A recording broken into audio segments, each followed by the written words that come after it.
Αγαπημένοι μου φίλοι, τόσο εσείς όσο και εγώ τα τελευταία χρόνια αναρωτιόμαστε πού πάει αυτός ο κόσμος, τι θα απογίνουν οι ζωές μας και πώς θα μπορέσουμε να μείνουμε αλόβητοι. Καθώς λοιπόν αναρωτιόμουν σχεδόν συνεχόμενα ακριβώς αυτό, έπεσα σε μια συνέντευξη του Σαολίν μοναχού Σι Χιέγγ Γι, ο οποίος καταθέτει μια άποψη ή και προφητεία, όπως θες μπορείς να το πάρεις, η οποία όμως είναι πολύ χρήσιμη, αισιόδοξη αλλά και καθοδηγητική. Πραγματικά πήρα κουράγιο και ένιωσα πως συνδέθηκα πάλι με την ηρεμία μου.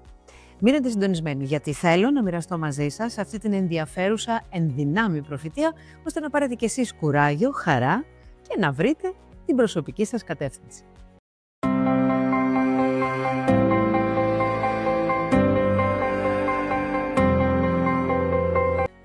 Είμαι η Μέρη Μάρκου, ενεργειακή θεραπεύτρια και δασκάλα της μεθόδου Κοσμοενεργειακή Θεραπευτική, που ανήκει στις άειλες τεχνολογίες και στον τομέα της συμπληρωματικής ιατρικής. Κάθε εβδομάδα ανεβάζουμε για σας βίντεο που αφορούν την ψυχική ενδυνάμωση, τη φυσική ιατρική και τη γνώση της επίδρασης των ενεργειακών θεραπείων στον άνθρωπο.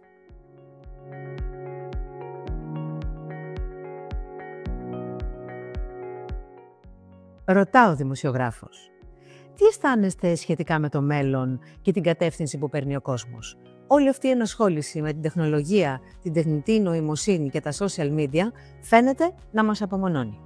Ποια είναι η κατεύθυνση που πιστεύετε ότι πρόκειται να πάρει η ανθρωπότητα? Είστε αισιόδοξους ή απαισιόδοξους? Και ο Σαολίν μοναχός απαντά. Νομίζω ότι στη ζωή τα πάντα είναι κύκλοι. Και αν το παρατηρήσετε, αυτό έχει συμβεί σε όλους τους λαούς και σε όλες τις κουλτούρες που έχουν ποτέ ζήσει σε αυτόν τον πλανήτη. Χρειάζεται να σημειώσω πως η ανθρωπότητα πολλές φορές δεν εξετάζει και δεν κατανοεί τα πράγματα γύρω της με τον σωστό τρόπο. Παρ' όλα αυτά, δεν πειράζει. Πιστεύω πως το σύμπαν, η φύση και αυτός ο πλανήτης, τα πάντα που συμβαίνουν δηλαδή επάνω του, ποτέ μα ποτέ δεν βρίσκονται ή δεν μπορούν να βρεθούν εκτός μιας συνεχόμενης ισορροπίας. Το σύμπαν ποτέ δεν βρίσκεται εκτός ισορροπίας, γιατί απλούστατα το σύμπαν δεν διαχωρίζεται. Αυτό είναι νομοτελειακό. Οπότε ακόμη και αν στις μέρες μας έχουμε την αίσθηση ότι κάτι αλλάζει με έναν τρόπο περίεργο, ότι γίνεται πολύ τεχνολογικό και ότι αυτό θα φέρει κάτι πολύ κακό σε όλους μας, ίσως πρέπει να μετριάσουμε λίγο τους φόβους μας και να προσπαθήσουμε να σκεφτούμε κάπως πιο σφαιρικά. Είναι αλήθεια, λέει, ότι η τεχνολογία εξελίσσεται με πάρα πολύ γοργούς ρυθμούς και μάλιστα πολλές φορές δημιουργείται η αίσθηση ότι αυτός ο νέος τρόπος ζωής είναι έξω από τις φυσικές ανάγκες και τη φυσική πορεία του ανθρώπου. Αυτό σίγουρα είναι μια πραγματικότητα, αλλά από την άλλη είναι και μια μονόπλευρη θέαση της πραγματικότητας. Γιατί ταυτόχρονα με αυτό που συμβαίνει, οι άνθρωποι αναγκάζονται μέσα από αυτή τη νέα πραγματικότητα και από αυτό το φόβο να ξανακοιτάξουν μέσα τους και να δουν ποιοι είναι και πώς θέλουν να ορίζουν τον εαυτό τους ως ανθρώπινες υπάρξεις προκειμένου να προστατευτούν και να συνεχίσουν να ζουν σε αυτό τον πλανήτη με έναν υγιή και δημιουργικό τρόπο. Η τεχνολογία είναι βέβαιο, μας λέει, ότι μας πιέζει όλους μας να απομακρυνθούμε από αυτό που μέχρι τώρα εννοούσαμε ανθρώπινη ύπαρξη.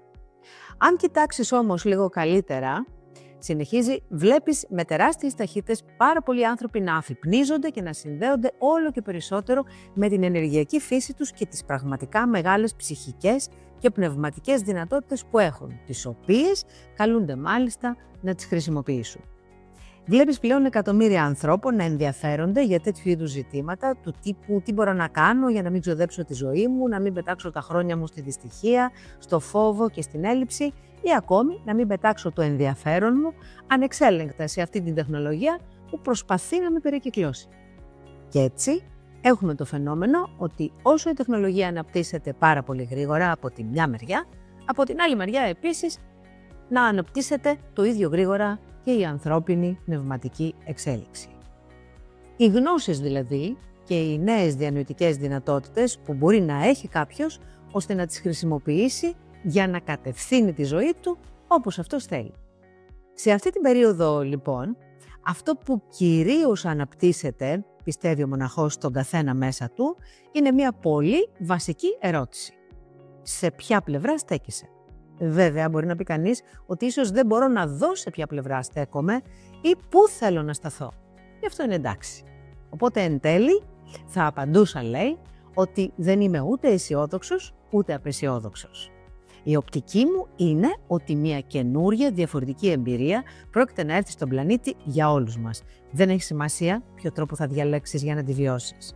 Από τη μία μπορείς να αισθανθείς με εκείνους που θα προσπαθήσουν να πάνε στον Άρη.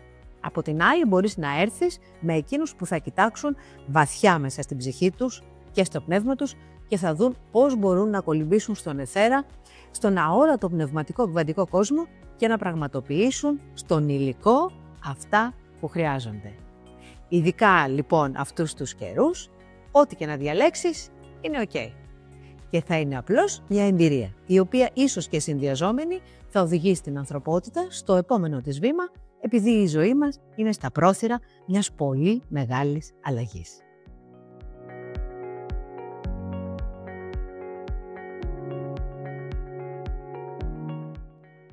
Όταν πρωτοξεκινούσα τις σπουδές μου στο ταξίδι της ενεργειακής θεραπείας, πριν από πολλά χρόνια ομολογουμένως, μία συμφοιτήτριά μου πρότεινε να διαβάσω ένα βιβλίο που κανονικά έπρεπε να θεωρείται Ευαγγέλιο για όλους τους ενεργειακούς θεραπευτές, αλλά και όλους τους ανθρώπους πάνω στον πλανήτη. Το βιβλίο αυτό δεν ήταν άλλο από εκείνο της εκπληκτικής Louise Hay με τίτλο «Μεταμορφώστε τη ζωή σας». Στο βιβλίο αυτό αναγράφεται συχνά η εξής φράση: «Στην απεραντοσύνη της ζωής που βρίσκομαι, όλα είναι τέλεια, ακέραια και πλήρη». Ομολογώ ότι ρίχνοντας μια ματιά τότε στον κόσμο γύρω μου, δυσκολευόμουν να καταλάβω, αλλά και να πιστέψω πώς είναι δυνατόν μέσα σε αυτό το χάλι που δεν χρειάζεται να είσαι ούτε ιδιαίτερα έξυπνος, ούτε να έχεις απίστευτα πτυχία για να το διαπιστώσεις ως τέτοιο, ως χάλι δηλαδή, να είναι όλα τέλεια, ακέραια και πλήρη.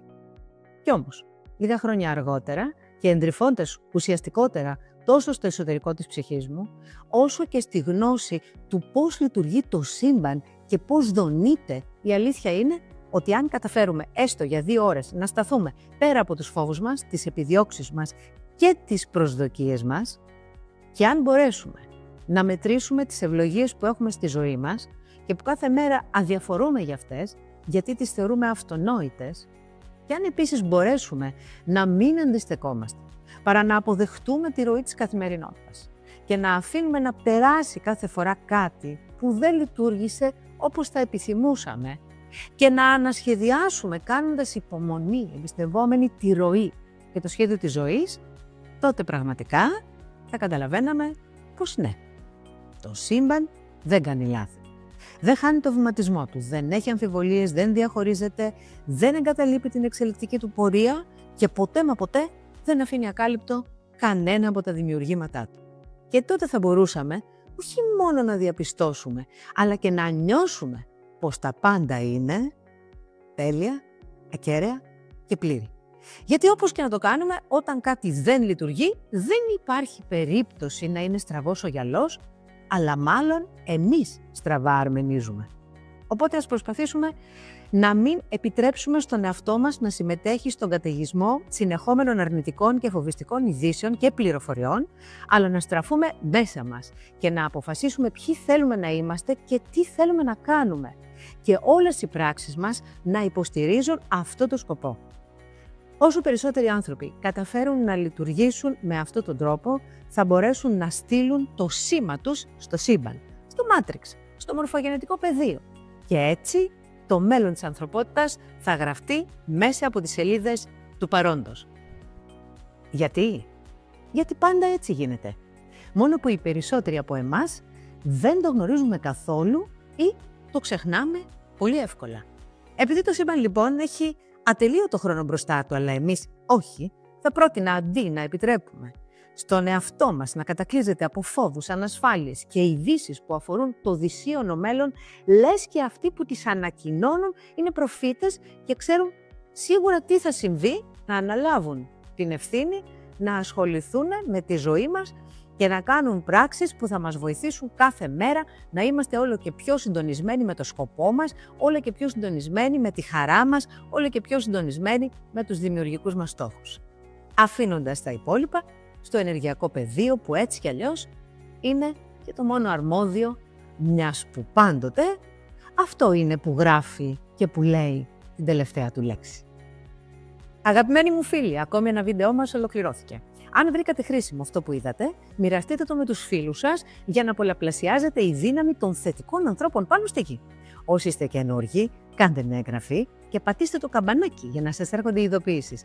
Δώστε μας ένα like και κυρίως πείτε μας τη γνώμη σας στα σχόλια.